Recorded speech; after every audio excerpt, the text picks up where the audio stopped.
রে মাম্মা, কই রে তুই? কতক্ষণ ধরে দাঁড়ায় থাকবো? কনসার্ট তো শুরু হয়ে যাবো। তাইলে তো বন্ধু রিত লেগে গেল। আরে বেটা এত লাফাইস না, যেরকম শুনতেছি পরীর মতো এরকম করলে তো বেটা যা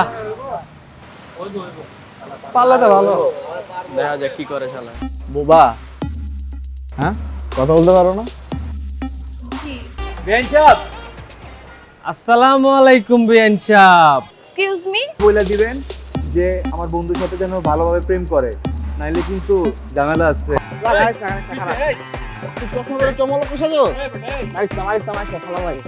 যেদিকে তাকাই তোমায় দেখতে পাই, কিচ্ছু ভালো লাগে না। বন্ধু, তুই যদি রক্ত দেস ভালো লাগে না রে দোস্ত।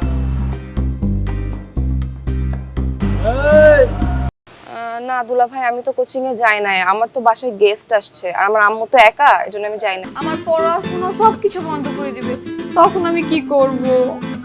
আরে ছাইরা দে।